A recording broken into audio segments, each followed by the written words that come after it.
গাজীপুর জেলার কালীগঞ্জ থানার অন্তর্গত চোপাই এলাকাবাসী কর্তৃক আয়োজিত 11 দিন ব্যাপী ঐতিহাসিক তাফসীরুল কোরআন মাহফিলে আজকের এই নবমতম দিন নাকি পঞ্চমতম দিনের সম্মানিত সভাপতি জনাব সেলিম শেখ নজরুল ইসলাম আতালাল্লাহু উমরাহু ওয়া বারাকাল্লাহু ফি হায়াতি বলেন আমিন।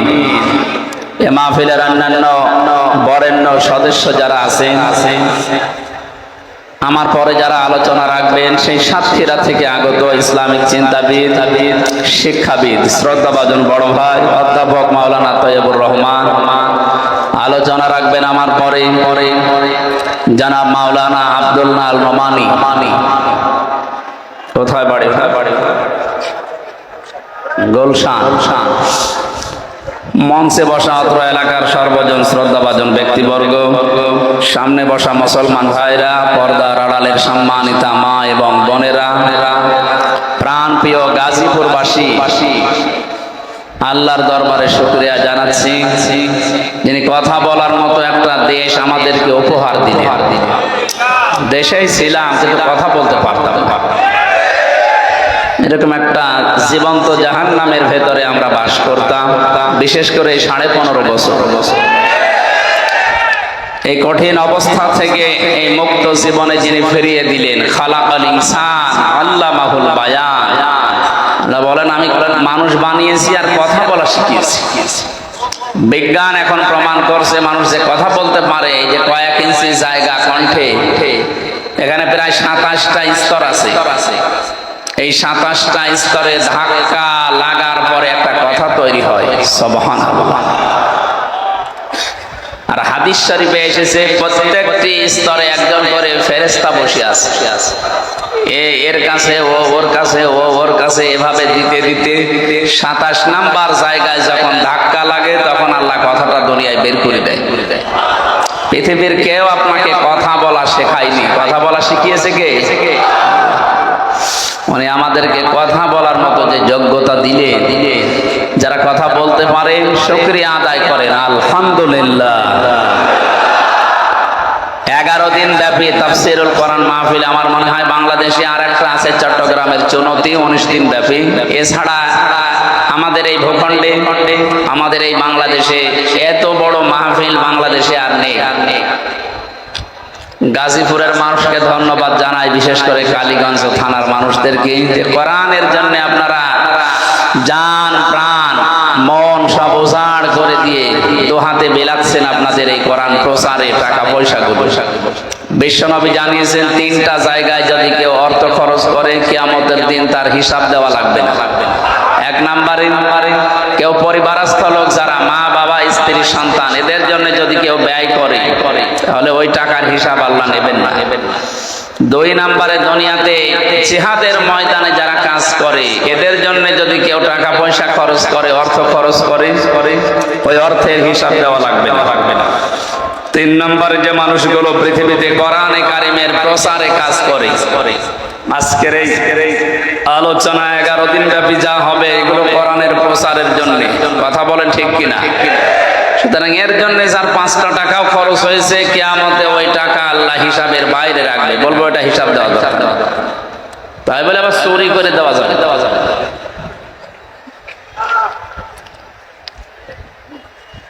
সে এক লোক যাচ্ছিল গরু নিয়ে গভীর রজনীতে, ইমাম সাহেব তাহাজ্জুদের নামাজ পড়তে উঠে দেখে লোকটা গরু নিয়ে আসে। এই বেটা কোথায় যাস? গরু নিয়ে আসলাম চুরি করে। গরু চুরি করে নিয়ে আসতেছে, আবার আমার সাথে বলো কালকে তারা এলান করে, হুজুর এই চুরির জন্য আপনি দায়ী। আমি দায়ী মানে গত সপ্তাহে জমার দিন যেভাবে আলোচনা করলি যে কোরবানি দিলে পশমে সওয়াব হয়, আমি তো গরিব মানুষ, টাকা পাবো কোথায়? মামার বাড়ি থেকে গরু চুরি করে নিয়ে আসতেছি, সকালে কোরবানি দেবো। ইমাম সাহেব ধমক দিয়ে বলে, বেটা আরে কোরবানি দিলে তো গোনা হবে চুরি করা গরু। আমি জানি আপনি যে হাদিস বললেন প্রতিটি পশমে সওয়াব হবে একটা একটা করে, কি চুরি করলে গোনা কতই হবে, যাই হোক প্রত্যেক পশমে পশমে সওয়াব, গোনার সওয়াব কাটাকাটি হয়ে যাবে, মাঝখানে গোশতগুলো আমার পাও।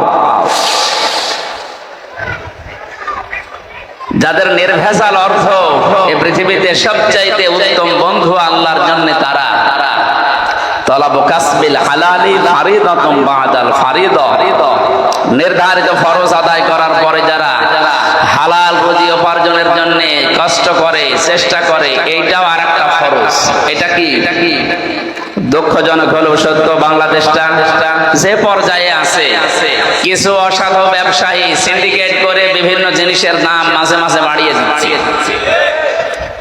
সিন্ডিকেট করে যারা জিনিসের দাম বাড়িয়ে দেন, আপনি আল্লাহর কাছে জালেম। বলেন বলেন বলেন, এই জুলুম যারা করছেন আপনার এই সিন্ডিকেটের মাধ্যমে হয়তো অর্থ সম্পদ কামাই হচ্ছে, আমরা জানি। আপনার এই টাকা আপনার বউ, আপনার ছেলে মেয়ে খরচ করার জন্য, ভোগ করার জন্য তারা দুই পায়ে খাড়া হয়ে দাঁড়িয়ে আছে, এটাও আমরা জানি। কিন্তু এর দ্বারা যে গোনা হয়ে যাচ্ছে, এই অপরাধ, এই গোনা, এই পাপ একটাও আপনার সন্তান, স্ত্রী কেউ বহন করতে রাজি না। এই জন্য পাগলামি যারা করছেন, বিবেকটা কাজে লাগাবেন। এই জন্য আমার আজকের আলোচনার বিষয় হচ্ছে বিবেক। কি বললাম? বিবেক যদি কেউ কাজে লাগাতে পারে, সে রাস্তা হারাবে না, রাস্তা পেয়ে যাবে। কোন রাস্তা? জান্নাতের রাস্তা। কোন রাস্তা? আমরা ওই রাস্তায় যেতে চাই, এই জন্যই তো এত বড় আয়োজনে আঞ্জাম দিয়েছে এলাকার মানুষেরা। হয়তো এখানে 100 বছর পরে কেউ থাকবো না, আমরা সব মাটির নিচের বাসিন্দা হব, আর এখানে আসবে নতুন প্রজন্ম, এসে এই জমিন চাষ করবে। তাহলে এই যে মানুষ, আমরা লক্ষাধিক মানুষ বসে আছি, এরা কেউ জাহান্নামে যেন হয়ে না যায়, এই বিবেকটা যেন আমরা কাজে লাগাতে পারি, সেই বিষয়ে কোরআন কি জানিয়েছেন, নবীজির হাদিস কি বলছে, সেই কথাগুলো আজকে অল্প সময়ের ভেতরে শুনতে চেষ্টা চালাবো। আমা তাওফীক ইল্লা বিল্লাহ। কোরআনে কারীম যারা শুনতে এসেছি বাড়ি থেকে পর্যন্ত নিয়ত করে যে আজকে আমি কোরআন শোনার পরে ভালো হয়ে যাব, এই নিয়ত আমাদের আছে না? এই নিয়ত আছে না? আল্লাহ রাব্বুল আলামিন বলেন, ওয়াল্লাযীনা জাহাদু ফীনা লানাহদিয়ান্নাহুম সুবুলানা ওয়া ইন্নাল্লাহা লামাআল মুহসিনিন। সূরা আনকাবুতের শেষ আয়াত, এটা 69 নম্বর আয়াত। রব্বুল আলামিন বলেন, এই পৃথিবীতে কেউ যদি আল্লাহকে পাবার জন্য রাস্তা অবলম্বন করে, ওই মানুষকে আল্লাহ হেদায়েত দেওয়ার জন্য হাজারো রাস্তা খুলে দেয়। সাবিল বহু বচন, আল্লাহ এক বচন দেয়নি, সবল দিয়েছেন বহু বচন। হেদায়েত দেওয়ার জন্য যত রাস্তা লাগে আমি আল্লাহ সব তার সামনে উন্মুক্ত করে ধরবো, ও যে কোনো একটা রাস্তায় আসবে। হয়তো নামাজের দিকে, যাকাতের দিকে, ভালো ভালো কাজের দিকে, কোরআনে কারীম বোঝার দিকে আমি আল্লাহ তাকে বারবার আকৃষ্ট করব। মাইয়ুরিদিল্লাহু খায়রান ইউফাক্কিহু ফিদ্দীন, যাকে আল্লাহ কল্যাণ দিতে চান তাকে কোরআনের জ্ঞান দান করেন। আজকে এই ময়দানে হাজারো ব্যস্ততা আমাদের আছে, সব বাদ দিয়ে যিনি নিয়ে আসলেন কোরআনের একটা আয়াত বোঝার জন্য, নবীর এই হাদিস অনুযায়ী আমরা বিশ্বাস করতে পারি অবশ্যই আল্লাহ আমাদেরকে ভালোবেসেছেন। কথা বলেন না কেন? হাজারো মানুষ আমাদের মতো ছিল, সবাইকে আল্লাহ আসতে দেয়নি। অন্তত যারা এসেছি এই নিয়ত নিয়ে, এই নিয়ত আমাদের আছে কিনা আমি জানি না, যে আমরা আজকে ভালো হয়ে যাব। আছে না? লোক দেখানোর জন্য এসেছে। আল্লাহ পাক তাদের জন্য একটা উত্তম ফায়সালা দিচ্ছেন, ইল্লা মান তাবা ওয়া আমানা ওয়া আমিলা আমালান সালিহান ফাউলাইকা ইউবাদদিলুল্লাহু সাইয়্যাতিহিম হাসানাত। এই খুব ভালো করে খেয়াল করে, আমি গতানুগতিক কথা বলতে চাই না। কোরআন থেকে, হাদিস থেকে এমন এমন কিছু তথ্য আমি আজকে নিয়ে আসতে চাই যেটা আমাদের জীবন পাল্টাতে সাহায্য করে। আল্লাহ বলেন, যে ব্যক্তি ঈমান আনার পরে তাওবা করার নিয়ত করে, আমি আল্লাহ তার পেছনের অপরাধগুলো শুধু মাফ করে দেই না, ওই জায়গাটা মাফ করার পরে ফাঁকা করে ওখানে নেকি দিয়ে ভরাট করে দেই। ইউবাদদিলুল্লাহ দিয়েছেন, বাদদালা ইউবাদদিলু তাবদিলান, পরিবর্তন করে দিচ্ছে এবং ভবিষ্যতেও দেবে। একটু খেয়াল করেন তো, প্রথম শব্দটা ইল্লা মান তাবা। এই কি এখানে সমস্যা কি? আপনার সমস্যা কি? বসো, ওখানে দাঁড়িয়ে আছেন কোন? যারা ওয়াজ দেয় এদের দোয়া শোনা লাগে না নাকি? আবার কথা বলেন কোন কারণ? বসেন বসেন। এই কালো গাঞ্জিটা ধরুন তো, কি সমস্যা আপনার? তাড়াতাড়ি বসেন, তাড়াতাড়ি বসেন। একবার উঠবেন না, 1 ঘন্টার ভিতরে বসেন। বসেন 1-1.5 ঘন্টা কথা শোনার পরে একটা কথারও জবাব দিতে পারে না, বেকার আসে। মনে হয় বান্ধব এসেছিস না? আবার এখানে দাঁড়িয়ে আছেন কোন কারণে? হয় বসেন, বাড়ি চলে যান।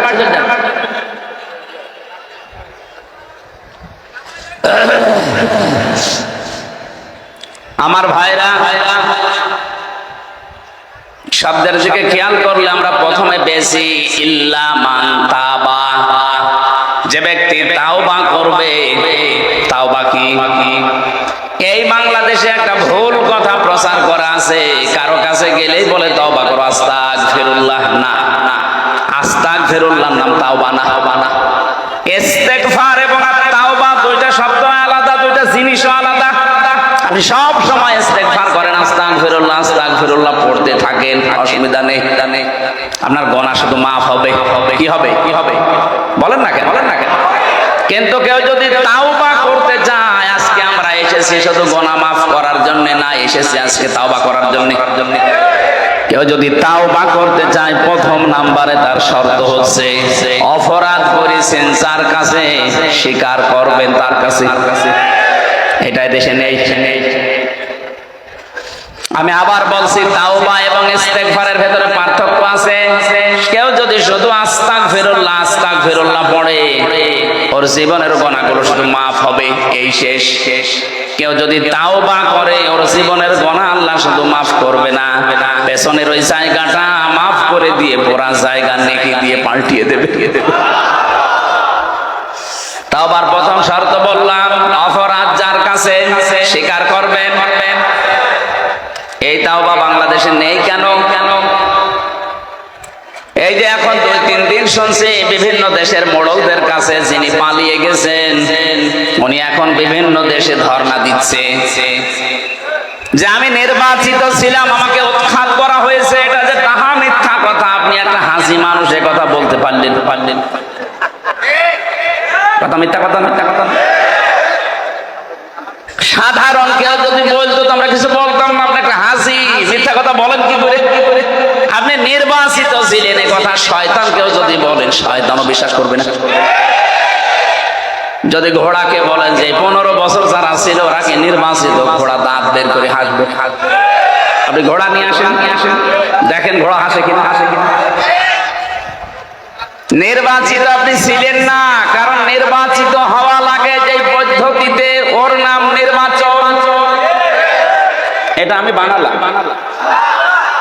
সূরা হজের 78 নম্বর আয়াতের মাঝের অংশে আল্লাহ নিজে জানিয়েছেন, হুয়া জিতাবাকুম ওয়া মা জাআলা আলাইকুম ফিদ-দীনি মিন হারাজ।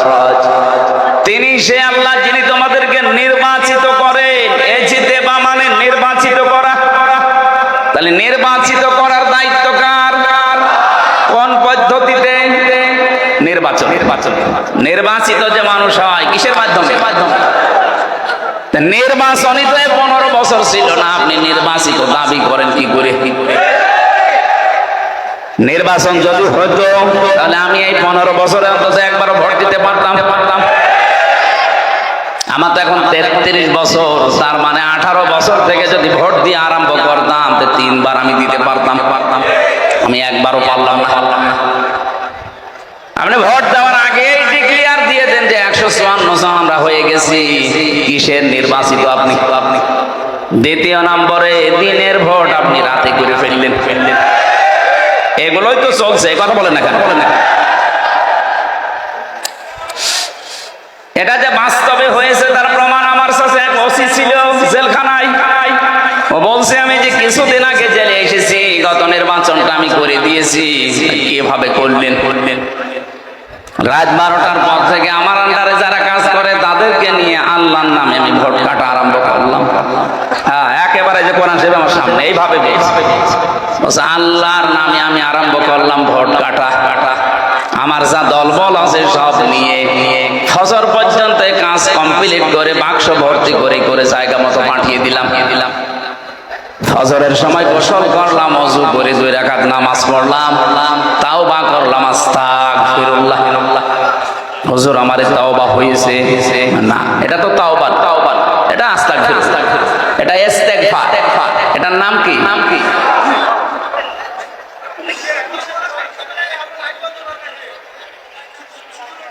এই লাইট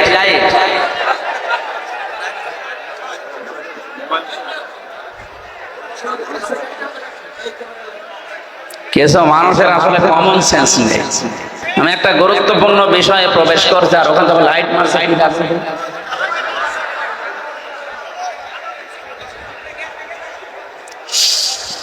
গাজীপুরবাসী খুব খেয়াল করে শুনবেন, একটু যদি অন্য মনস্ক হয়ে যান আপনি কথা মেলাতে পারবেন না, শেষে আবার বলবেন কি বলে গেল, তো মেলে না। সব মিল।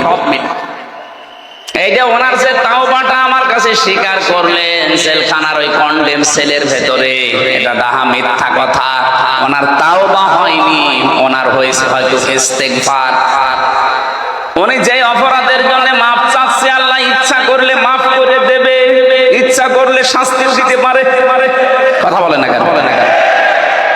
ইউআযিবু মান ইয়াশা ওয়া ইয়াগফিরু লিমান ইয়াশা, আল্লাহু আলা কুল্লি শাইইন কাদির। আল্লাহ বলেন আমি যাকে ইচ্ছা শাস্তি দিতে পারি, যাকে ইচ্ছা মাফ করে দিতে পারি। সব কিছুর উপরে ক্ষমতা চলে কার? আরো জোরে। এখানে একটা শিরিক আছে, এটা আমি দূর করতে চাই। এ বাংলাদেশে এটা বেশি। অনেক নাম করা মুসলমান নামাজ আদায় করে, রোজা পড়ে, রোজা আদায় করে, হজ করে আসে, কিন্তু বলে ক্ষমতার উৎস জনগণ। এটা শিরিক। এই যে আল্লাহু আলা কুল্লি শাইইন কাদির, আল্লাহ বলেন সব কিছুর উপরে ক্ষমতা কার? এই জনগণের উপরেও ক্ষমতা কার? তাহলে আপনি যে জনগণকে ক্ষমতার উৎস বানিয়ে দিলেন। আল্লাহ যেটা পারে ওইটা অন্য কেউ পারে, এই বিশ্বাস করার নাম শিরিক। আর শিরিক যে করে সে মুশরিক। বলেন। এদেশে বহু মানুষ আমরা নামাজ পড়ে, রোজা রেখে, হজ করে এসে দান সাদকা করেও মুশরিক হয়ে কবরে যাচ্ছি। কারা যে এই পদ্ধতি চালু করেছে আমি জানি না, যারাই করুক, যেহেতু কোরআনের সাথে মিল নেই ওইটা আমরা মানি না। বাংলাদেশ জামাত ইসলামী এইটাই মানত না, এই জন্য ওদেরকে নিষিদ্ধ করে দিয়েছিল। ওরা বলেছিল না ক্ষমতার উৎস জনগণ না, ক্ষমতার উৎসকে আমাদের ভেতরে যাদের এই বিশ্বাস আছে যে ক্ষমতার উৎস জনগণ, আপনি নামাজ পড়লেও মাঠে মারা যাচ্ছে, রোজা রেখে হজ করে সব আপনার বিফল। এটা আমি বানালাম না।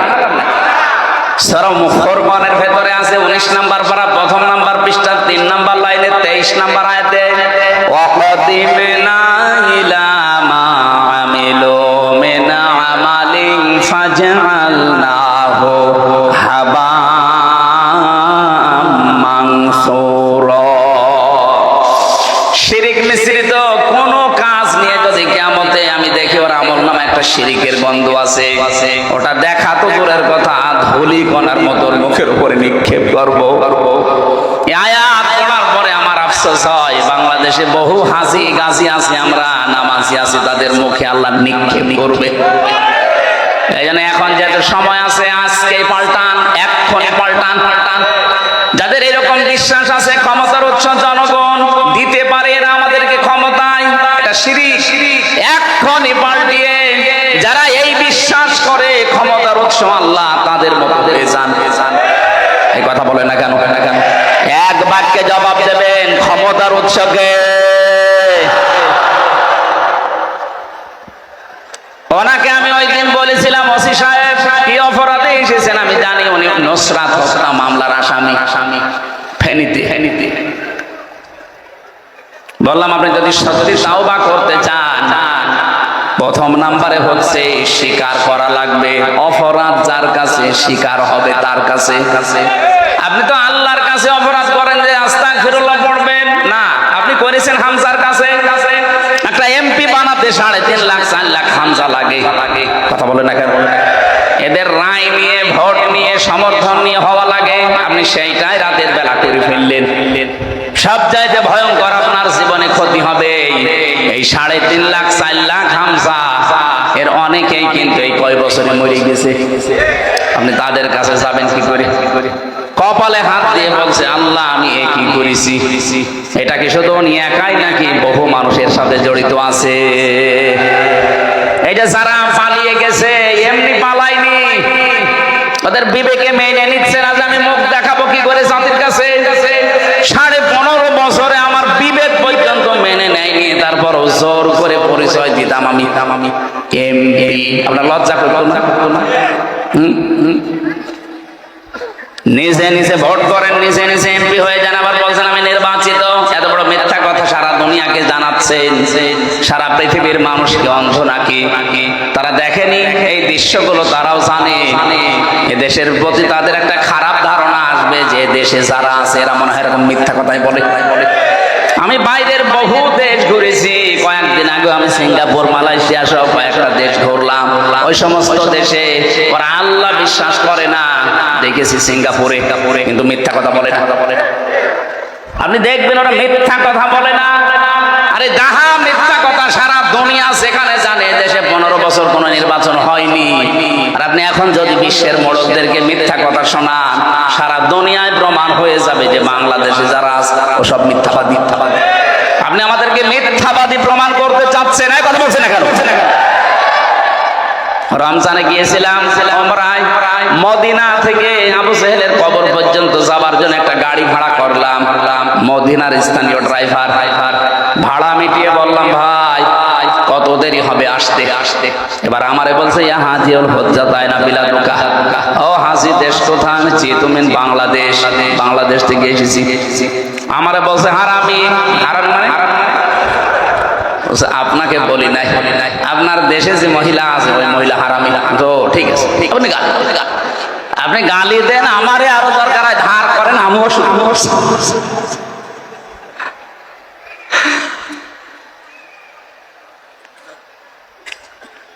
এই যে লোকটা এখন ভুল বুঝতে পারছে, এখন ভুল বুঝে ও কি করবে বলেন? ওকে আজ 3.5 লাখ 4 লাখ মানুষের কাছে মাফ চাইতে পারবে। আর যদি 3.5 লাখ 4 লাখ মানুষের কাছে মাফ চায়, যারা মারা গেল ওদের কাছে চাবে কি করে? এই জন্যই 15.5 বছরে যারা ছিলেন, আপনাদের দুনিয়াও শেষ, এখন আখিরাতও শেষ। কারণ আপনি তো স্বীকার করতে পারছেন না। দ্বিতীয় নম্বরে আরেকটা পদ্ধতি আছে। আপনি যে অপরাধটা করলেন, এই অপরাধের জন্য অনুশোচনা করে অনুতপ্ত হয়েছে, ক্ষতিটা যার করেছেন তার কাছে ওই ক্ষতিপূরণ পৌঁছিয়ে দেবেন। কথা বোঝেননি? আপনি আমার এই যে আমি 3 বছর জেলে ছিলাম, কয়েকদিন আগে আমার মামলা খারিজ হয়ে গেছে। আদালত আমার মামলা দেখার পরে ভাবে বলছে, কি দিয়ে বিচার করব, কোনো মাল পাচ্ছি না, যা সব খারিজ করে দিলাম। বলেন তো, আদালত এই যে আমাকে নির্দ্বিধায় সব মামলা থেকে অব্যাহতি দিয়েছে, একেবারে বেকসুর খালাস, আমার কোনো দোষ পাইনি, আমি নিরপরাধ, নির্দোষ। কথা বলেন না? এরপরও যারা 3.5 বছর আমাকে আটক করে রাখলেন ফাঁসির এই কন্ডেম সেলের ভেতরে, আমার বাবার কাছ থেকে, আমার পরিবার থেকে প্রায় 30 থেকে 32 লক্ষ টাকা আপনারা খেয়েছেন। এখন আপনি বসে বসে বলবেন আস্তাগফিরুল্লাহ, আল্লাহ মাফ করে দেবে। আল্লাহকে আপনি কি দোষ করেছেন আল্লাহর কাছে? দোষ করেছেন হামজার কাছে? আগে আমার বাবার ওই টাকাগুলো ফেরত দেন। আমার মতো 3 বছর ফাঁসির কন্ডেম ছেলে যোগাযোগ বিচ্ছিন্ন থাকেন, তারপরে আস্তাগফিরুল্লাহ পড়ে। এই জন্য 15.5 বছর যারা জুলুম, অত্যাচার, নির্যাতন, গুম, খুন, আয়না ঘরের সাথে জড়িত, তাদের একটা রাস্তা আছে মাপ পাওয়ার। যার কাছে এই 15 বছরে যা যা করেছেন তার ওই ক্ষতিপূরণ দেবেন। আপনার কারণে অনেকের ব্যবসা বন্ধ হয়ে গেছে, এই কথা বলে না কেন? তার ব্যবসা আগে খুলে দেন। কাউকে চাঁদাবাজি করেছিলেন, ওই চাঁদার টাকা ফেরত দেন। কাউকে মিথ্যা মামলা দিয়ে 15 বছর ঘরে থাকতে দেননি, আগে ওই ক্ষতিপূরণ দিয়ে আসেন। কাউকে খুন করেছেন, গুম করেছেন, আয়না ঘরে রেখেছেন, আপনাকে ওরকম রাখা হবে। আমি মাত্র 10 দিন ছিলাম, আমি মাঝে মাঝে দেখতাম এই যে এত বড় বড় লোক হয়ে গেছে, কেউ 8 বছর, কেউ 10 বছর, কেউ 14 বছরও আছে, এত বড় বড় লোক হয়ে গেছে। চুল দাড়ি গোপ মনে হচ্ছে মন থেকে বেরিয়ে আসতেছে। মাটির নিচে যখন আমার নিয়েছে, তো মাঝে মাঝে আমি দেখেছি এই নখ দিয়ে অনেকে দেওয়ালের সাথে এভাবে এই যে খুশিয়ে খুশিয়ে মোবাইল নাম্বার ছোট্ট ছোট্ট করে লিখেছে। ভাই বাইরে যদি যেতে পারে একটু জানাবেন যে আমি বেশি আসছি।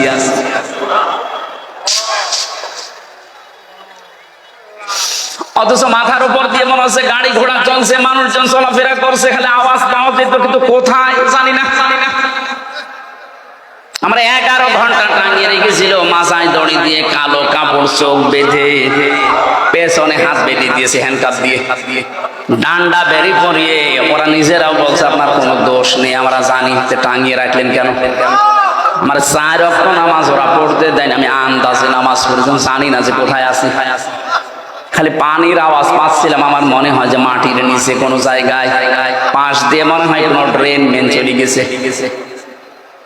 কিছু মানুষ যখন পানি ছাড়ে, ওই পানির কলকল করে আওয়াজ হয়, ওই পানির আওয়াজ পাচ্ছিলাম, চল চল চল চল। তাছাড়া কোথায় আছে আমি নিজেও জানতাম না। আপনি চোখ বেঁধে কালো কাপড় দিয়ে কোথায় নিয়ে যেতেন? আমার মনে হয় এই ঘরগুলো বাংলার বিভিন্ন জায়গায় আছে, এগুলো আবিষ্কার করা দরকার। আর যাদেরই এইভাবে আপনি 2 বছর, 5 বছর, 3 বছর, 7 বছর, 10 বছর, 14 বছর রেখে দিয়েছেন, আপনাকে এখন এরকম 14 বছর রাখা হবে। তারপরে আপনি আস্তাগফিরুল্লাহ পড়েন, আর কি করবেন? আপনার তাওবা চান। এবার একটা হাদিস বলছি, দেখেন তো। বিশ্বনবীর কাছে এক মহিলা এসে বলে, ইয়া রাসূলুল্লাহ, আমি যুবতী মানুষ, জেনা করে ফেলেছি। খুব ভালো করে শুনবেন, আমি জেনা করে ফেলেছি, আপনি দয়া করে আমাকে মুক্ত করেন এই পাপ থেকে। এই পাপ নিয়ে আমি মারা যেতে চাই না, কারণ আমি জানি 3টা অপরাধের শাস্তি আল্লাহ ডবল করে দেবে। কয়টা? পৃথিবীতে যদি কেউ 3টা অপরাধের সাথে জড়িত থাকে, তাকে আল্লাহ শাস্তি দেবে, একটা না, ডবল। ইউদাআফু লাহুল আযাবু ইয়াউমাল কিয়ামাহ ওয়া ইয়াখলুদ ফীহি মুহানা। আল্লাহ পাক বলেন ডবল শাস্তি দেব আমি কয়েকটা পাপের কারণে। তার 1 নম্বরে, এটা সূরা ফুরকানের 68 নম্বর আয়াতের প্রথম অংশে আছে, 19 নম্বর পারার 4 নম্বর পৃষ্ঠার 12 নম্বর লাইনে পাবেন। এটা তাফসিরে ফি জিলালিল কোরআন থেকে বলছি। ওয়াল্লাযীনা লা ইয়াদউনা মা'আল্লাহি ইলাহান আখার। এই দুনিয়াতে যারা আল্লাহকে ডাকে, পাশাপাশি অন্য কাউকে যোগ করে, এটা সবচাইতে বেশি এই ব্রাহ্মণবাড়িয়া, কুমিল্লা, নরসিংদী জেলায় হয়। আল্লাহকে ডাকতেছে, মাঝে মাঝে আল্লাহ আল্লাহ করার পরে ইয়ালি বাবা, শালি বাবা, কেল্লা বাবা, এই তাহেরি ভাই জিকির করে না? এটা যেহেতু রেকর্ড হচ্ছে, সারা দেশে যাবে, ওর কানেও যাবে। আপনি মানুষকে গোমরাহ করে জাহান্নামে নিয়ে যেতে পারেন না, এটা আমাদের দেশের লোক আপনাকে দেয়নি অধিকার। আপনি নিজে জাহান্নামে যেতে চান, কিসের সুন্নি নাম নিয়েছেন? এগুলো সব ভণ্ডামি। সুন্নতের কোনো বালাই নেই, আন্দাজে সুন্নি নাম নিয়েছে। এজন্য ভণ্ডামি গুলো করে মানুষকে যারা শিরিকের দিকে আহ্বান জানিয়ে নিয়ে যাচ্ছে, আরো জনগণ নিয়ে যাচ্ছে, এরা তো না বুঝে যাচ্ছে। বিবেক বলছিলাম না, আলোচনার বিষয়টা এমনি করি নাই, বিবেক কাজে লাগাবে না। আমি তো কোরআন থেকে দলিল দিচ্ছি, আল্লাহ মা মানে সঙ্গে, মা মানে আল্লাহর সাথে যারা সঙ্গে, যারা অন্য কাউকে ডাকে, আপনি কোন কারণে আলী বাবা, শালি বাবা, কেল্লা বাবা, ফতে বাবা, কোন কারণে জিকির করবেন? আপনার তো জিকির হবে কার নামে? আরো জোরে। এবার আরেকটা দলিল বলছে মাঝে এটা আছে, ওয়ালিল্লাহিল আসমাউল হুসনা ফাদউহু বিহা ওয়া দারুল্লাযীনা ইউলহিদুনা ফি আসমাই। আমি আল্লাহর অনেক সুন্দর সুন্দর নাম আছে, যে নামে পারো আমাকে ডাকো। হ্যাঁ, আপনি আল্লাহ আল্লাহ বলেন, এরপরে আমি ইয়া রহমান, ইয়া রহিম, ইয়া কুদ্দুস এভাবে ডাকেন। শালি বাবা, কেল্লা বাবা, ফতে বাবা, কোথায় পেলেন? আল্লাহর 5000 নাম আছে, কায়দাতে পড়বেন 99টা, বাকি তাফসিরে পড়েছি 5000। কোন নামের ভেতরে তো শালি বাবা, কেল্লা বাবা, ফতে বাবা পাইনি। কোথায় জিকির করেন আপনি? আপনি যদি নিজে জিকির করে ডবল শাস্তি পেতে চান, আপনি নিজে জাহান্নামে একা যান। এই বেদাতীদের সাথে জিকির করে আমরা জাহান্নামে যেতে চাই না। দারুল্লাযীনা ইলহিদুনা ফি আসমাই, এখানে আলেন নেই। ইলহাদ করা মানে আল্লাহকে ডাকার সঙ্গে সঙ্গে যারা নামকে পরিবর্তন করে ফেলে, উলট পালট করে ডাকে, কিছুক্ষণ আল্লাহ আল্লাহ জিকির করে, এরপরে কেল্লা কেল্লা। যারা এগুলো করছেন আপনি জেনে করেন আর না জেনে করেন, এখনই থামেন। যদি না থেমে এভাবেই চলতে থাকেন আপনার শাস্তি হবে। কয়টা? বলেন বলেন বলেন। 2 নম্বরে, ওয়ালা ইয়াকতুলুনান নাফসাল্লাতী হারামাল্লাহু ইল্লা বিল হক। এই পৃথিবীতে যারা অন্যায় ভাবে মানুষকে হত্যা করে, এই আগস্টের 5 তারিখের আগ পর্যন্ত 3732 জন মানুষ আপনি হত্যা করেছেন। আপনি ইচ্ছা করলে এই মানুষগুলো মরতো না, চলে যখন যাবেন একটু আগে গেলে তো কেউ মরতো না। বলেন না কেন? আপনি তো নিজে জানতেন যে আমি চলে যাব। আপনার কারণে যে হাজারো মানুষ এই দুনিয়া থেকে বিদায় নিয়ে গেল, আর 5টা মানুষ না, 10টা না, 3732 জন তো সরকারি জরিপে, আর বেসরকারি জরিপ আরো বেশি। আসলে আগে মানুষকে লাশগুলো ভ্যানে তুলে আগুন ধরিয়ে দিলেন আপনি মানুষ। 2006 সালের অক্টোবরের অক্টোবর মাসের 28 তারিখে যে দৃশ্য দুনিয়াতে আপনারা দেখিয়েছেন, তামাম পৃথিবী হতভম্ব হয়ে গেছে যে করল কি। আমি পৃথিবীর বহু ইতিহাস পড়েছি ভার্সিটি থাকাকালীন, এই ইতিহাস আমি পড়িও নাই, কোনোদিন শুনিও নাই কারো কাছে যে পৃথিবীতে মানুষ হত্যা করার পরে লাশের উপরে কেউ ড্যান্স দিয়েছে।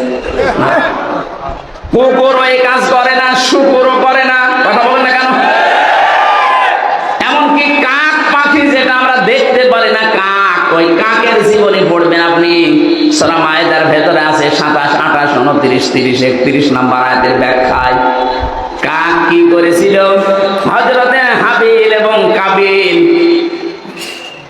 তাকে হত্যা করার পরে আদম নবীর এই সন্তানদেরকে, এক সন্তান আর এক সন্তানকে হত্যা করার পরে তখন অনুশোচনা আসছিল, যা করলাম কি করবো আমার ভাইকে। এখন 2টা কাক আল্লাহ পাঠিয়ে দিলেন। একটা কাক মারামারি করে আর একটা কাকের সাথে মারা গেছে, কিন্তু লাশের উপরে কাক ড্যান্স দেয়নি। এটা ইবনে কাসিরে আছে। কাক তো ওই হত্যা করার পরে আর একটা কাকের উপরে নাচানাচি করতে পারতো, ড্যান্স দিতে পারতো। কথা বলেন না কেন? কিন্তু কাক এটা না করে নিজের মুখ দিয়ে মাটি, পা দিয়ে মাটি সরিয়ে সরিয়ে গর্ত বানিয়ে গর্তের ভেতরে ভাইকে রেখে পরে চাপা দিয়েছে। হযরতে আদমের সন্তান কাবিল চিন্তা করে, কি করলাম আমি, কে কাকের চাইতেও অদম হয়ে গেলাম নাকি? এটা পৃথিবীর সর্বপ্রথম মানুষ হত্যার ইতিহাস। এখানে দুনিয়াতে যত হত্যা হবে তার একটা পার্সেন্টেজ এই কাবিলের আমলনামায় যাবে। কিয়ামতে আল্লাহ হত্যার বিচার দিয়ে শুরু করবেন বিচার। আমার মনে হয় যদি হত্যার বিচার দিয়ে বিচার শুরু হয়, কাবিলের বিচার যেমন করা হবে কিয়ামতে কোটি কোটি মানুষের সামনে, যিনি পালিয়ে গেছে তার বিচার আল্লাহ কিয়ামতে করবে। মানুষ হত্যার বিচার একটা না ডবল? বলেন বলেন, ডবল বিচার হবে। 6 সালের পরে 7 সালে তখন আমি দাখিল পরীক্ষা দেই, ম্যাট্রিক পরীক্ষা। ওই সময় একবার যাচ্ছিলাম সিরাজগঞ্জ থেকে কুষ্টিয়ায়, বাসের পেছনে বসে আছি ড্রাইভারের, দেখলাম গাড়ি চলতেছে, রাস্তার মাঝে একটা মরা কুকুর পড়ে আছে। ড্রাইভার সাহেব কুকুরের উপর দিয়ে না দিয়ে বাম দিয়ে চালিয়ে দিল। আমি বললাম ভাই আপনি এমন করলেন এখন হয়তো অ্যাক্সিডেন্ট হয়ে যেত, গাড়ি এরকম ঝাঁকি দিল। ড্রাইভার আমারে বলছে দেখেন না একটা মরা কুকুর পড়ে আছে। বললাম মরা জিনিস মারলে কি আর না মারলে কি? ড্রাইভার আমার দিকে ঘুরে বলছে হুজুর আপনি কি আসলে হুজুর? আপনি কেমন হুজুর? আপনি দেখেন যে একটা মরা কুকুর পড়ে আছে, আমি ডবল করে মারবো, আমার বিবেক নেই? এই কথাটা শোনার জন্য আমি ছিলাম। আপনার নাম কে বলছে? সুব্রত। আপনি একটা হিন্দু মানুষ, আপনার ইমান নেই কিন্তু বিবেক আছে। পৃথিবীর নিকৃষ্ট জীব হোক কুকুর আর শুকুর, তাতে কি, কিন্তু মরে গেছে, ডবল করে আমি মারবো না, আমার বিবেকে বাধা দেয়। অথচ গত বছর 6 সালের আগস্টের 28 তারিখে অক্টোবরের কিছু মানুষ দেখলাম জসিম ভাইকে হত্যা করার পরে লাশের উপরে ড্যান্স দিল। আর এইটার জন্য যিনি দায়ী, যিনি হুকুম দিয়েছিলেন সারা দেশ থেকে নিয়ে আসো লোকে বইটা, তার কি বিবেক? এই জন্য বিবেক যাদের মরে গেছে এদের হেদায়েত পাওয়ার রাস্তা আল্লাহ বন্ধ করে দিয়েছে। যতই সমান হেদায়েতের কথা কোরআন শরীফ গড়িয়ে খাওয়াবেন, তারপরও তাদের কাজ হবে না। কোরআনে কারিম সূরা আনফালের ভেতরে আল্লাহ জানিয়েছেন ওয়ালাউ আলিমাল্লাহু ফীহিম খায়রান লা আসমা'াহু ওয়ালাউ আসমা'াহুম লাতাওয়াল্লাউ ওয়া হুম মু'রিদুন। বলেন আল্লাহু আকবার।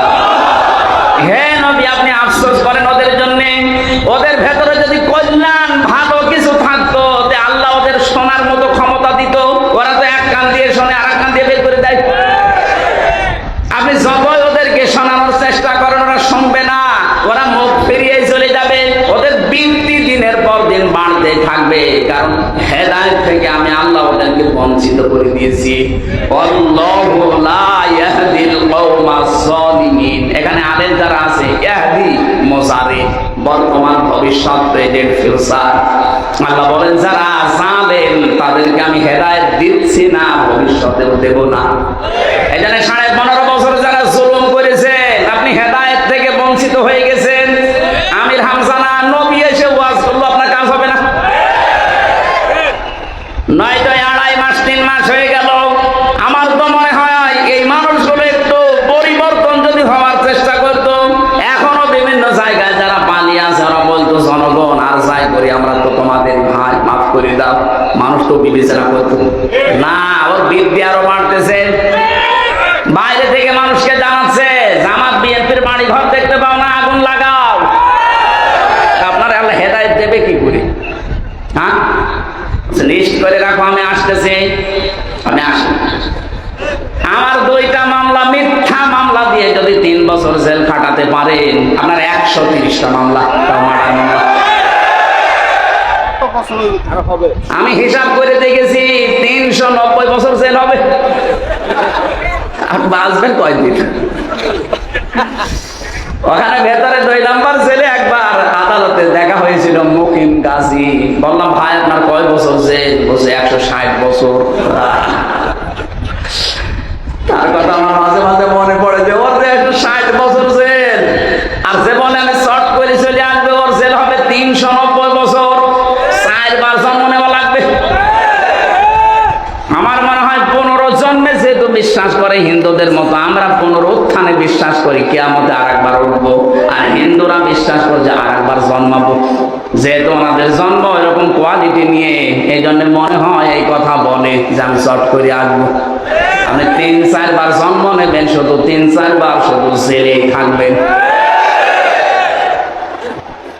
আপনি কি আবার বুঝে ফেললেন নাকি আন্দাজে হাসতেছেন? কিছু বোঝেন? মানুষ হত্যার সাথে যারা জড়িত তাদের একটাই শাস্তি, জাহান্নাম। আমায়াক্তুল মুমিনা মুতাআম্মিদান ফাজাযাউহু জাহান্নাম। আল্লাহ বলেন যে ব্যক্তি কোনো মুমিনকে হত্যা করে তার প্রথম শাস্তি সে জাহান্নামে যাবে। খালিদান ফিহা, চিরদিন থাকা লাগবে। এতটুকু আল্লাহ শেষ করেননি, ওয়া'আদ্দালাহু আযাবাম মুহিনা আযাবাম আযীমা। তাদেরকে আমি আল্লাহ রেডি করে রেখেছি যন্ত্রণাদায়ক শাস্তি দেব।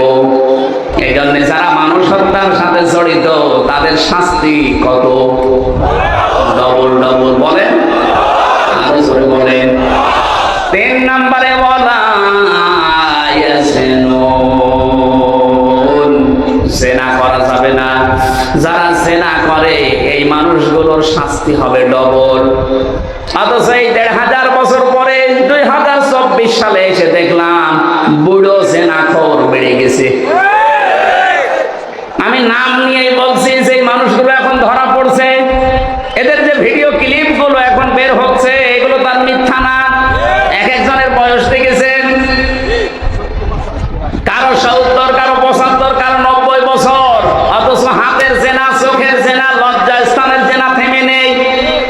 জীবনে বিয়েই করেনি, অথচ তার ছেলে মেয়ের অভাব নেই।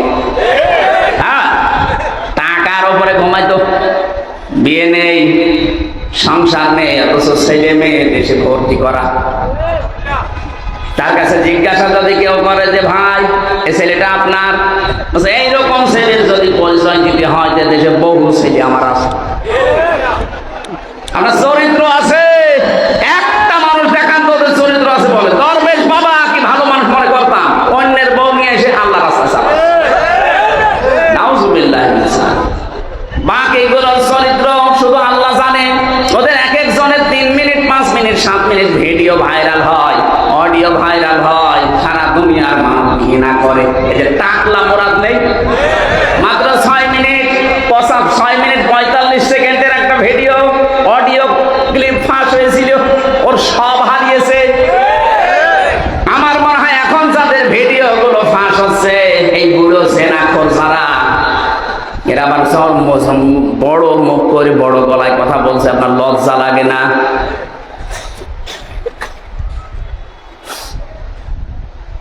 জেনা যারা করছেন এখনো থামবেন আপনি।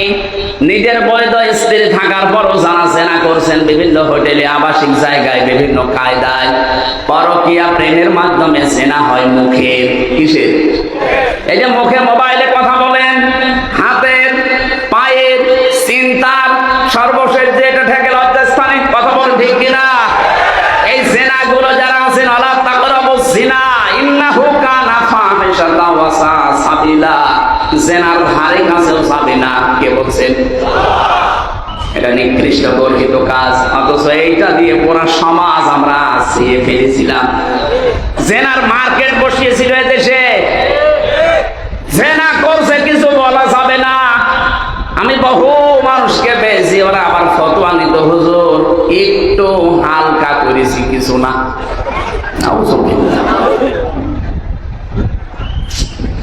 এক যুবক এসে বলে, হে রাসূল আমি সব আপনার মেনে নিতে পারি, কিন্তু আমাকে একটা পারমিশন দেওয়া লাগবে, আমি জেনা করব। সাহাবীরা বলে, হুজুর একটু অনুমতি দেন, ওরা আমরা পিটাই। নবীজি বললেন দাঁড়াও। বিশ্বনবী তাকে বললেন, দেখো তুমি যে কাজ করতে যাও, যার সাথে করবা সেই মেয়েটা কারো মেয়ে হবে না। তোমার মেয়ের সাথে এই কাজ করলে তোমার কেমন লাগবে? আমার জীবন চলে যাবে, আমি এই কাজ আমার মেয়ের সাথে করতে দেব না। তোমার মেয়ের সাথে এই কাজ করতে দেবে না, অন্যের মেয়ের সাথে করলে তার খারাপ লাগবে না? লোকটা এবার শেষে বলে, হে রাসূল আমি বুঝে ফেলেছি আপনি আল্লাহর পাঠানো নবী। আহ্বান জানাচ্ছি বড় ভালোবাসা নিয়ে, যাই করেছেন এই জেনা, হাতের হোক, মুখের হোক, চোখের হোক, দিমাগের হোক, লজ্জাস্থানের হোক, এক্ষুনি থেমে যাবেন। শাস্তি যদি দুনিয়ায় নিতে পারেন তো আলহামদুলিল্লাহ, যদি শাস্তি না হয় কিয়ামতের দিন কিন্তু ডবল শাস্তি আল্লাহ আপনাকে দেবে। মেয়েটা বলছিল, হে রাসূল আমি তো করেই ফেলেছি, আমি জানি জেনার শাস্তি ডবল হয়, আপনি আমাকে তাড়াতাড়ি মুক্ত করেন। বিশ্বনবী বললেন, না এ কথা কাউকে বলবা না, বাড়ি চলে যাও।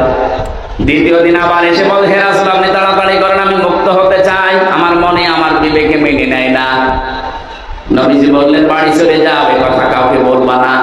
তৃতীয় দিন আবার এসে বলে, হে নবী আপনি আমার বিচার করেন।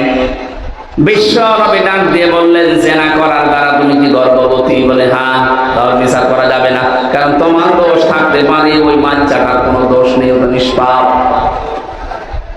এতটুকু মানুষ দুনিয়ায় আসে নাই, তার ব্যাপারেও নবীজি কত সচেতন, তার অধিকার যেন নষ্ট না হয়। আর আপনি জীবিত মানুষদের অধিকার সব নষ্ট করে জোর করে টিকে থাকার চেষ্টা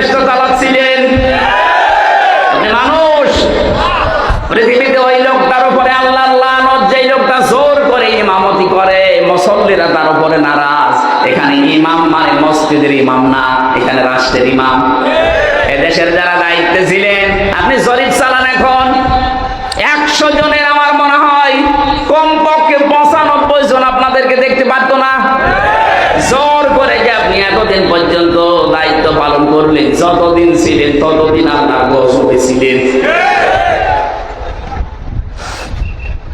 আমার ভাইয়ের আমি যে কথা বোঝাতে চাই, খুব ভালো করে এবারে হাদিসটা খেয়াল করেন। লোকটা এসে, মেয়েটা এসে বলে, হে রাসূল, আমার খালাস হওয়ার পরে আমি সন্তান নিয়ে আসবো। ঠিক আছে, আসো। ডেলিভারি করার পরে এসেছে, নবীজি বললেন না, এখনই হবে না, কারণ এই বাচ্চাটার দুধ খাওয়ার দায়িত্ব আছে তোমার প্রতি। আমি এবার আলেমদেরকে বলছি, দুধ দিতে হবে সন্তানকে, এই দায়িত্ব মার না বাবার? হ্যাঁ, বাবার দায়িত্ব। খরচ পাতি দেওয়ার দায়িত্ব বাবার। লিমান আরাদা আন ইউতিম্মার রাদা, কোরআনের আয়াত সূরা বাকারার ভেতরে আছে। এখানে মুযাক্কার শব্দ আল্লাহ দিয়েছেন। যেহেতু আমাদের জিনিসপত্র নেই, এই কারণে মাকে আল্লাহ দায়িত্ব পালন করার জন্য বলেন। মা যদি বলে না আমি এটা করব না, মায়ের গুনাহ হবে না।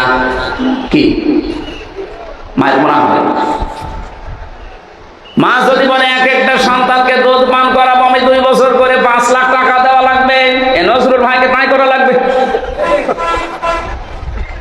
মাইকে আমার মনে হয় বলা ভালো হলো না, কারণ আমারও তো 40 দিন আগে একটা হয়েছে। ও যদি এখন শোনে, বলবে ঠিক আছে 5 লাখ দাও, নাইলে তোমার মেয়ে তুমি না। আমি একটা ধরা খেয়ে গেলাম। মাইকে আমি এই হাদিস আর বলবো না। সম্মানিতা মা বোনেরা, যদিও আপনার গোনা হবে না, কিন্তু আল্লাহ পাক একটা ব্যবস্থা আপনার মাধ্যমে করেছেন।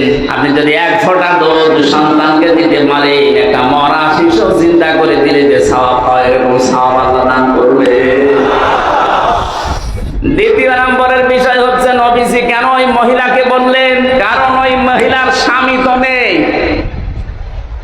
যেই লোকটা বাচ্চা জন্ম দিয়ে সে তো লাপাত্তা পালিয়েছে। এখন এই মহিলাকে বলবে কি করে যে তোমার স্বামীর কাছে যাবে, তো সন্তানটাই অবৈধ। কথা বুঝতেছেন? এই জন্য নবীজি বললেন 2 বছর আগে দুধ খাওয়াও। 2 বছর পরে যখন এসেছে, বিশ্ব নবী ডাক দিয়ে বল, বাচ্চাটাকে এক সাহাবীর আন্ডারে দিয়ে দাও, মেয়েটাকে মাটির ভেতরে গেড়ে ফেলো, উপর থেকে পাথর চালাও। সবাই পাথর মারতে আরম্ভ করেছে। হযরতে খালিদ বিন ওয়ালিদ বলেন, আমি এত জোরে একটা পাথর নিক্ষেপ করলাম, রক্ত ফিনকি দিয়ে আমার শরীরে লেগেছে। দর্শনা দিলাম, বরদোয়া দিলাম, গালি দিলাম মেয়েটাকে। নবীজির কানে যাওয়ার পরে বিশ্ব নবী বললেন, থামো খালিদ, আমি নবী, তুমি নবী না? আমি যা দেখি তুমি দেখতে পাও না? আমাকে যা বলা হয় তোমাকে তো তা বলা হয় না। আমাকে জিবরাইল এই মুহূর্তে জানিয়ে গেল, এই মহিলার যে কাকুতি মিনতি, যে অনুশোচনা, যে তাওবা, যে ব্যবস্থা মহিলা কায়েম করে গেল, যে শাস্তিটা নিয়ে গেল, যে তাওবাও করেছে, এই পৃথিবীর কোন জালেম যদি এইভাবে তাওবা করতে পারে, আল্লাহ তাকেও মাফ করে দেবে। ও বাংলার মানুষেরা, 15.5 বছর যাদের দ্বারা জুলুম, অত্যাচার, নির্যাতন হয়েছে, আপনি তো অন্তত জানেন যে আমার দ্বারা কি কি ক্ষতি কার কার হয়েছে। আপনি এখন যদি সত্যি তাওবা করে কিয়ামতে ডবল শাস্তি থেকে মাফ পেতে চান, অবশ্যই যার যে অপরাধ, তার ওই অপরাধের জন্য তার কাছে ক্ষমা চাওয়া লাগবে, তার ক্ষতিপূরণ দেওয়া লাগবে। মহিলা যেমন দুনিয়ায় শাস্তি নিয়ে গেল, কিয়ামতে ওই বিচার আর আল্লাহ করবে না, শেষ। আপনিও তো এরকম জেনা করেছেন, আপনি চুরি করেছেন, এখন বলেন না, আপনি চাঁদাবাজি করেছেন, মানুষকে ঘরে থাকতে দেননি, মিথ্যা সাক্ষী দিয়েছেন, মিথ্যা মামলা দিয়ে মানুষের জীবন নষ্ট করে দিয়েছেন। এই যে বিডিআর হত্যার জন্য এই ফাঁদ তৈরি করে হাজারো মানুষের জীবন আপনি নষ্ট করলেন, এর জন্য যিনি মাস্টার মাইন্ড, তিনি তো জানে যে কে কে এই কাজের সাথে জড়িত। অথচ তাদের বেকার বেকার এই শাস্তিটা দেওয়ার মাধ্যমে তাদের জীবনটাই নষ্ট করে দিল। 950-র উপরে এখনো বিডিআর জেল থাকতেছে বিনা কারণে, কিচ্ছু জানি না। এর সাথে যারা জড়িত, এইগুলোকে নিয়ে এসে আমাদেরকে যেমন বলতেন আমরা যে নখ তুলে দেব, তাদেরকে একটু নখ তুলে দেন তো, সব সত্য বের হয়ে যাবে। এই কথা বলে না, মাটির নিচে আমাদের সামনে ডিম নিয়ে এসে বলতে যে ডিম, ওদেরকেও এখন ডিম দেওয়া দরকার। সেদিন এক লোক বলছে ডিমের এত দাম বেড়ে যাচ্ছে কি করে, মনে হয় উপর দিয়েও দেয় নিচ দিয়েও দেয়, তাই বলছে। ডিমগুলো আমাদেরকে দেখিয়ে বলতে হয়েছে আমরা এটা দেই। আমি আশা করছি এখন এই বিডিআর হত্যা, এই হত্যা না, এটা একটা হত্যাকাণ্ড। এই কাণ্ডর সাথে যারা জড়িত এদের প্রত্যেকে এরকম এই নখ তোলা মেশিন দেখান, কথা বলে না কেন? আরে আপনি ওদেরকে বিনা কারণে জেল খাটাবেন, ওদের ছেলে মেয়ে বাপ মা ওদের বরদোয়া লাগছে না আপনার? এখনো মুক্তি হইতে চাইলে ওদেরকে ছেড়ে দেন। শাস্তি যা দেওয়ার বহু শাস্তি আন্দাজে তাদের উপরে বানিয়ে বানিয়ে দিয়েছেন। ওনারা আমাকে বলতো হুজুর আমরা যে অপরাধ করি না, তারপরও যদি করে থাকি, কাবা শরীফের দিকে তাকিয়ে কোরআন শরীফ মাথায় নিয়ে আমার সামনে মিডিয়ারা বলতো যে আল্লাহর কসম কোরআন আমার মাথায়, আমি কিচ্ছু জানি না, আর 1 মাস পরে আমার রিটায়ার্ড হয়ে যাবে, আমি গত বছর চাকরি করে টাকা পয়সা যা পেয়েছি বাড়ি চলে যাবো, অথচ 14 বছর আমি জেলে আছি, কিচ্ছু জানি না। পঞ্চগড়ে তেঁতুলি আর একজনকে পেয়েছিলাম, বুড়া মানুষ, হাও মাও করে মাঝে মাঝে কাঁদতো। রাতের বেলা তাহাজ্জুদ পড়তে ওঠার সময় দেখতাম যে একটা আওয়াজ দিচ্ছে, মনের ভেতর থেকে আওয়াজ দিলটা কলিজায় লাগে। এই আওয়াজ দিত মাঝে মাঝে, ওই সমস্ত দীর্ঘ শ্বাসগুলো আমার আল্লাহর আরশে ধাক্কা লেগেছে। আল্লাহ আপনাদেরকে এত অপমান করেছে এমনি নাই, হাজারো মুসলিমের চোখের পানি আর ওই মিডিয়ারদের চোখের পানির কারণে। আমি আশা করছি যারা দায়িত্বে আছেন খুব তাড়াতাড়ি, বড় জুলুম হয়ে যাচ্ছে তাদের উপরে। আরে ভাই 14টা বছর কিচ্ছু জানে না পড়ে আছে, একটা অপরাধ করে যদি থাকে তো মেনে নেওয়া যায়। 14 বছর জীবন থেকে নষ্ট করে দিলেন, তাই 1-2 জন না 950 উপরে আমি পেয়েছি। আমি আশা করছি ওরা আমাকে যা বলেছে যে আমাদেরকে যদি শাস্তিও লাগে দেয়, আমাদের যে কোর্ট কাছারি বিচারাচার আছে সর্বোচ্চ 7 বছর শাস্তি হয়, অথচ 14 বছর পড়ে আছে একটা মিথ্যা মামলা নিয়ে। তাড়াতাড়ি করেন যারা দায়িত্বে আছে, ওনাদেরকে আমার মনে হয় মা বাবা স্ত্রী পুত্র সন্তানের কাছে শেষ জীবন একটু ফিরিয়ে দেওয়া দরকার, তাও একটু জুলুম থেকে বাঁচবেন। আল্লাহ যেদিন ধরবে ওদিন বাপ বলার সময় আপনাকে দেবে না। যারা জড়িত ছিলেন এর সাথে, এই বিডিআর মিথ্যা মামলা দিয়ে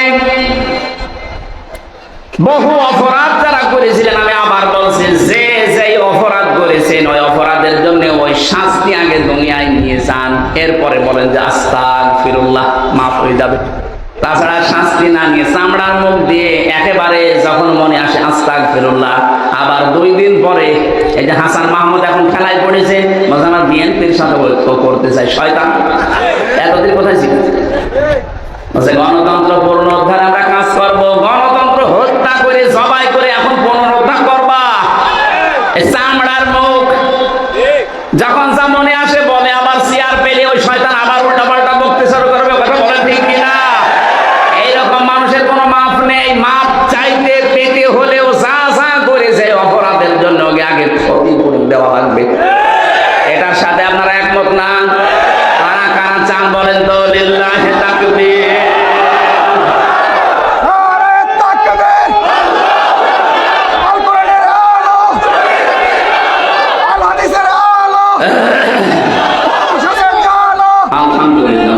আমি যেটা বোঝাতে চেয়েছি, এতক্ষণ পর্যন্ত ডালপালা তৈরি করে আমার মনে হয় আপনি বুঝে ফেলেছেন। তাওবা করার নিয়ত যাতে প্রথম শর্ত হয় আপনাকে বলা লাগবে যে হ্যাঁ আমি ভুল করে ফেলেছি, আমরা অপরাধী।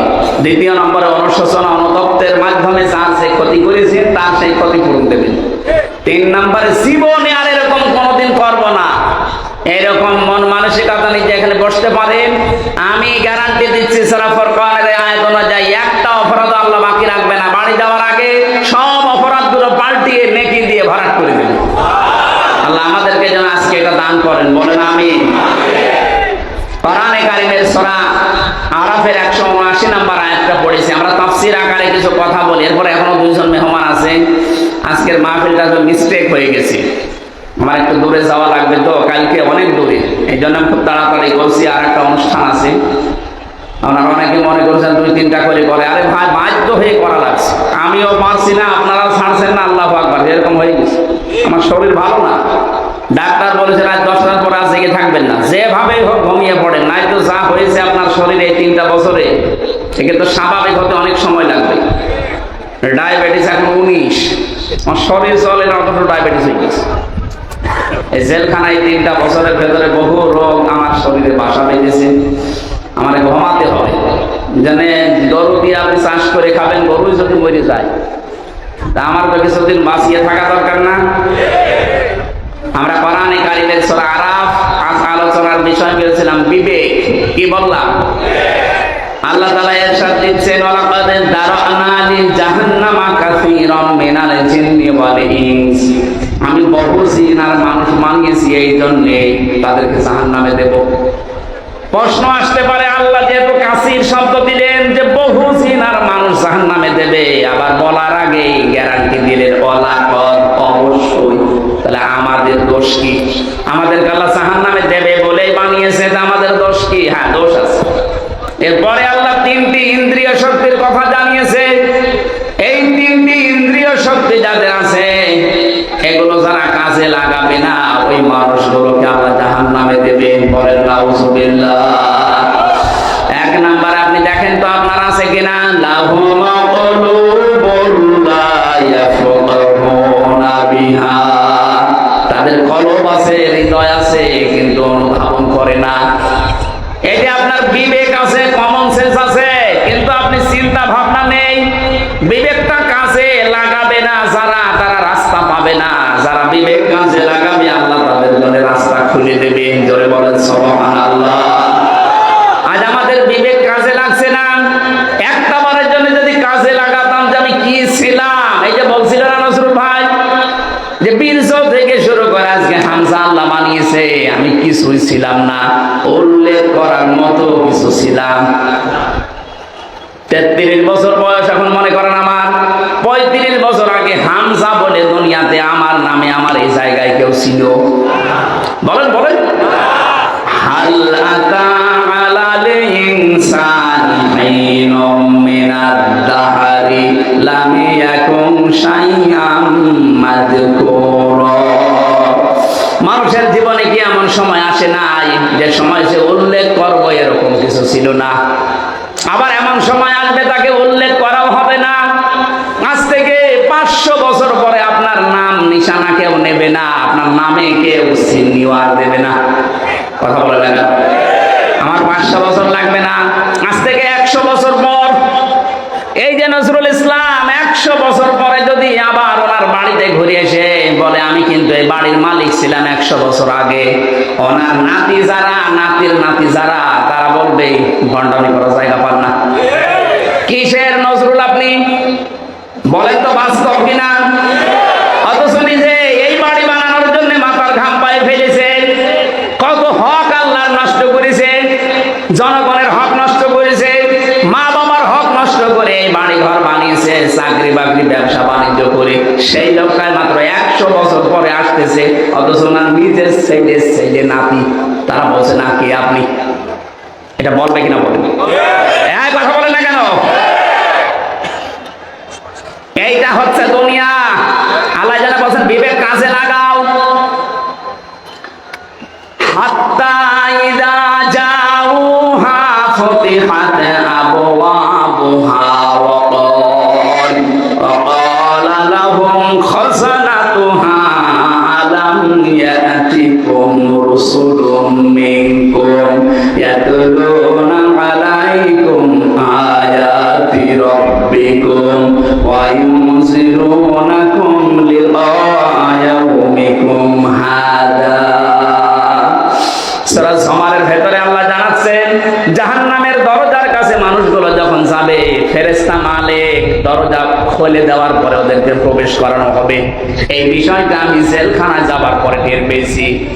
আল্লাহ জাহান্নামের কথা যেখানে কোরআনে দিয়েছেন সেখানে বলেননি যে জাহান্নামের দরজা খোলা থাকবে না। জাহান্নামের দরজা সব সময় বন্ধ থাকবে। যখন কেউ প্রবেশ করবে, শুধু প্রবেশ করবে, সঙ্গে সঙ্গে আবার আটকিয়ে দেবে। আমি এটা জেলখানায় গিয়ে দেখেছি, আয়াতটা মিলে গেছে। জেলখানায় যারাই যায়, সে যত বড় লোক হোক, ওকে ঢোকানোর পরে আবার মেন গেট তালা লাগিয়ে দেয়। কিন্তু জান্নাতের কথা যত জায়গায় আছে সেখানে কিন্তু তালা লাগিয়ে দেয়, এ কথা নেই। হাত্তা ইযা জাউহা ওয়া ফুতিহাত আবওয়াবুহা ওয়া ক্বালা লাহুম খাযানাতুহা সালামুন আলাইকুম তিবতুম ফাদখুলুহা খালিদিন। আল্লাহ জাহান্নামের কথা দুই আয়াত আগে জানাচ্ছিলেন, দুই আয়াত পরে বলেন জান্নাতে যারা যাবে এই মানুষগুলোর জন্য আগে জান্নাতের দরজাগুলো খোলা থাকবে। সুবহানাল্লাহ বলতে পারবেন? জাহান্নামের দরজা সব সময় বন্ধ থাকে, কেউ ঢুকলে খোলে আবার বন্ধ করে দেয়, জেলখানার মতো। আর জান্নাতের দরজা সব সময় উন্মুক্ত থাকবে, একটা দুইটা না, ৭০,০০০ গেট আপনার জন্য আল্লাহ বানাবে যদি আল্লাহকে ভয় করার নীতি অবলম্বন করে দুনিয়ার জীবন কাটাতে পারে। আল্লাহ তুমি আমাদেরকে এই আয়াতের ভেতরে শামিল করো, বলে আমিন। দরজায় যিনি দাঁড়িয়ে আছে মালিক, তিনি বলবে আলাম ইয়াতিকুম রাসূলুম মিনকুম, তোর কাছে কি রাসূল যায়নি? ও যদি বলে না আমি রাসূল পাইনি ১৪০০ বছর পরে আমি, আরে তোর কাছে রাসূল যায়নি মানে রাসূলের নায়েব আমির হামজা যায়নি? কথা বলে না কেন? এই যে রাসূলুন এখানে বহু বছর, এই জন্য আল্লাহ এক বছর দেয়নি রাসূল, রাসূলুন। আলাম ইয়াতিকুম রাসূলুম মিনকুম, তোদের কাছে কি হামজা যায়নি, তয়ব যায়নি? বিভিন্ন আলেমের নাম হয়তো এই সময় বলবে, কারণ এই সময় নবী নেই, নবীর নায়েব আছে। আমরা নবীর নায়েব স্থলাভিষিক্ত লেখা বলছি। নবীদের যেই কাজ ওইটাই আমার কাজ। নবীজি আল্লাহর কাছে জানিয়েছেন কুল হাদিহি সাবিলি আদউ ইলাল্লাহ আলা বাসিরাতিন আনা ওয়া মান ইত্তাবাআনি। নবী আপনি বলেন এইটাই আমার পথ, আমি মানুষকে আল্লাহর দিকে আহ্বান করি, ডাকি। শুধু আমি আন্দাজে ডাকি না, বুঝে শুনে ডাকি। আমি এবং আমার অনুসারী যারা তাদের একই কাজ। যেহেতু রাসূলের অনুসরণের মাধ্যমে আপনারা আমাকে আলেম মনে করেন, এই কারণে ওই দিন রাসূলের ভেতরে হামজাও আছে। আপনাকে স্মরণ করাবে গাজীপুরের এই সলিমদ্দি কলিমদ্দিকে, তোর কাছে কুষ্টিয়া থেকে হামজা নামে আলেম চাই, নবীর স্থলাভিষিক্ত। স্মরণ করিয়ে দেয়নি, সতর্ক করেনি জাহান্নামের আগুন সম্পর্কে। আর বলবে ক্বালু বালা ক্বাদ জাআনা নাযীর ফাকাযযাবনা ওয়া কুলনা মা নাযালাল্লাহু মিন শাইইন। গিয়েছিল কিন্তু আমরা মনে করতাম না এ বেটা মনে হয় মিথ্যা কথা বলে। এরকম কোন কথা আল্লাহ নাযিল করেননি, এরকম মানুষ দুনিয়ায় নেই। বলেন, আমি যে শুরু থেকে কোরআনের আয়াতগুলো কটিশন আকারে বলছি, দলিল দিয়ে আয়াত মারা পৃষ্ঠা লাইন রুকু সূরার নাম তাফসীরের নাম পর্যন্ত বলছি, এরপরও আমার মনে হচ্ছে অনেকের বিশ্বাস হচ্ছে না। বিশ্বাস যদি হতো তাহলে আজকে থেকে জীবন পরিবর্তনের জন্য সিদ্ধান্ত নিতেন। শেষে ওই মানুষগুলো এই কথা বলতে বাধ্য হবে, অকালু লাউ কুন্না নাসমাউ আও নাঈলু মা কুন্না ফি আসহাবিস সাঈর। ওই সময় যদি কথাগুলো শুনতাম আর বিবেক যদি কাজে লাগাতাম, তাহলে আর জাহান্নামে সাইরে আসা লাগতো না। ফাতারাফু বিযামবিহিম ফাসুহকাল লিআসহাবিস সাঈর। নিজেরা তখন পাপের স্বীকৃতি দেবে, হ্যাঁ আমরা অপরাধী, তখন আপনি স্বীকৃতি দিয়ে এমন জায়গায় যে শুধরাবেন সেই রাস্তা খোলা নেই। সুতরাং ওখানে যেন চাওয়া না লাগে, বিবেকটা এই মুহূর্তে আমাদের কাজে লাগানো দরকার কিনা, আরো জোরে বলে দরকার কিনা। যাদের বিবেক আছে কিন্তু বিবেকে কাজ করছে না, আপনি মানুষের তালিকায় নেই। আল্লাহ বলেন উলাইকা কাল আনআম, এরা চতুষ্পদ জানোয়ার। বাল হুম আদল।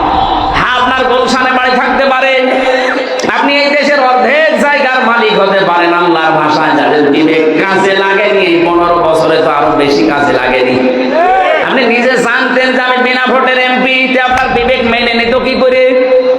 বলেন না কেন? আপনার বিবেক মেনে নিত কি করে বলেন?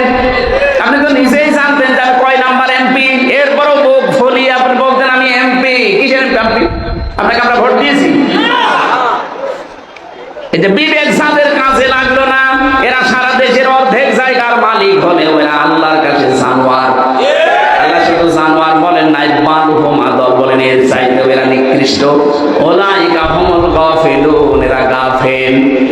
এদের শ্রবণ শক্তি, এদের দর্শন শক্তি, এদের অন্তর কাজ করে না।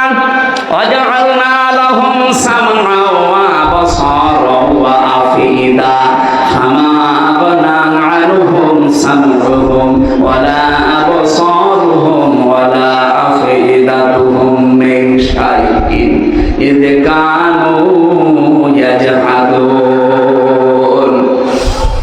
এই মানুষগুলোকে আমি কান দিয়েছিলাম তোমাদের মতো, চোখ দিয়েছিলাম তোমাদের মতো, অন্তর দিয়েছিলাম, কিন্তু এদের কান চোখ অন্তরে কোনো কাজ হয়নি। ফাইন্নাহা লা তা'মাল আবসার ওয়ালাকিন তা'মাল কুলুবুল্লাতী ফিস সুদূর। এদের এই কান অন্ধ হয়ে যায়নি, চোখ অন্ধ হয়নি, বরং অন্তরে থাকা একটা কান আছে, চোখ আছে, এইটা ওরা অন্ধ করে ফেলেছে। নবীজি বলেন, যারা গুনাহ করে, এই গুনাহ করার দ্বারা একটা করে কালো দাগ পড়তে থাকে অন্তরের উপরে, পড়তে পড়তে পুরো অন্তরটাই কালো হয়ে যায়। তখন ওর ভালো কাজও ভালো লাগে না, খারাপ কাজও ভালো লাগে না, সব সমান মনে হয়। দেখছেন না, গতকালকে একজন ধরা পড়েছে মদের বোতল নিয়ে। এটা যে অন্যায় কাজ মুসলমানের দেশে, এটা যে বিবেক বহির্ভূত কাজ, আল্লাহ বিরোধী কাজ। ও উল্টা বলছে কি, আমার বাবার টাকা দিয়ে আমি মদ খাবো, তোর কি? তুই এটা আমেরিকা পেয়েছিস? 96% মুসলমান এখানে বাস করে। আল্লাহর নিষিদ্ধ কাজ, হারাম কাজ তুই জোর করে করবি, এই দেশে না চলে যা। কথা বলে না, যেখানে যাওয়া দরকার ওখানে যাই। এখানে আল্লাহর নিষিদ্ধ কাজ প্রকাশ্যে আমরা চলতে দিতে পারি না, তাহলে গজব নাযিল হবে। আজ মানবাধিকারের নাম নিয়ে সমকামী প্রমোট করে যারা বাংলাদেশে ঢাকার রাজধানীর বুকে অফিস করতে চাচ্ছেন, এদের যে একটা মুসলমান বেশি থাকতে হারাম কাজ হতে দেবে না। যারা করতে চাচ্ছেন বন্ধ করেন। তামাম দুনিয়া সব একদিকে হয়ে গেল, একজন মুসলমান একদিকে থাকলেই সে যথেষ্ট। আমার দুনিয়া একদিকে ছিল না, আর বিশ্বনবী একা একদিকে ছিল। কথা বলে না কেন? আমরা ওই নবীর উম্মত, ওই রকম ঈমান আমরা তৈরি করতে চাই। আমরা গাফেল না, আমরা সচেতন। আল্লাহ আমাদেরকে এই আয়াতটা, আমাদের একটা বিষয়ের উপরে আমি অল্প কিছু কথা বলেছি, ওখানে যে রাত 9টায় উঠবো, আর সময় নেই। আজকের মতো শেষ করছি। আগামীতে যদি আসি ইনশাআল্লাহ মিস্টেক হবে না। কোনো সময় যদি এখানে আসি, একটা মাহফিল একদিন, আল্লাহুম্মা আমিন। এখানে মোনাজাতের পরে নামাজ হবে, নামাজের পরে আলোচক উঠবে। লা ইলাহা ইল্লা আনতা সুবহানাকা ইন্নী কুনতু মিনাজ জালিমিন। আল্লাহুম্মা ইগফিরলি ওয়ারহামনি ওয়াহদিনি ওয়াফিনি।